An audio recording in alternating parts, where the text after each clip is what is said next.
Hi girls, now we are going to start with the 10th sum of reconciliation statement.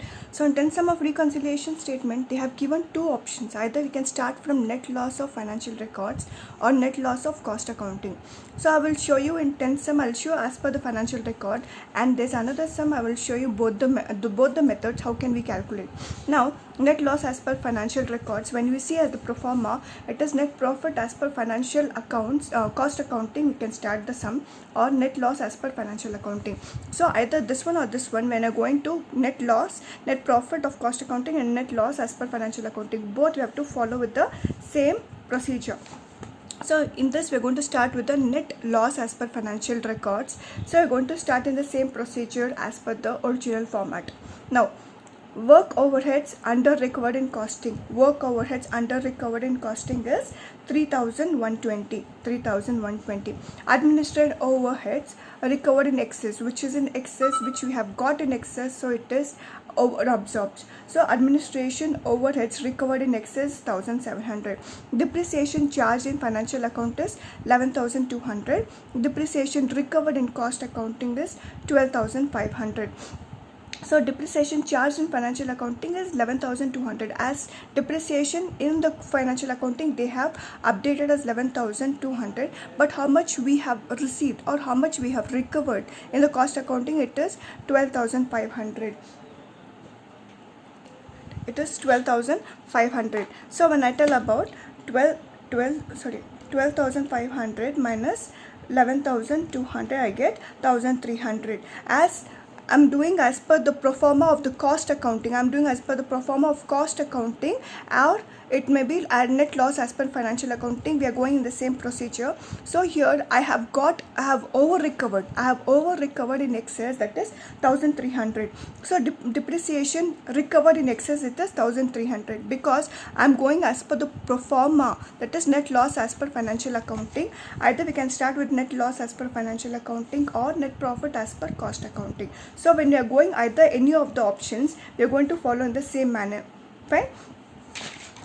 Next one, interest received but not included in cost account. So interest it is receiving, so it is an income. So interest received. Next one, this obsolescence loss charged in financial account. It is a loss for the organization or it is an expense for the organization. So what are we going to do is we are going to subtract it. That is 5,700. We are going to subtract it. Income tax, it is an expense for the company, so we are going to subtract it. Next one is bank interest credited in financial book. So it is an income. So bank interest credited in financial account. So bank interest, it is 750. It is an income. Next one is stored adjustment credited in financial book. Stored adjustments. So what after doing the stored accounting, so after doing the stored accounting and stored adjustments, we have got some money which is coming inside the organization, so it is an income for the organization, that is 475. Actually it is 475. Now next one, this we have a opening stock and we have a closing stock. Here they are given opening stock, it is 52,600, and that is with regarding to the cost accounting, and financial accounting it is 54,000. It is cost of financial accounting, and 52,600 it is the cost accounting. So when I tell, it is called as under recovered.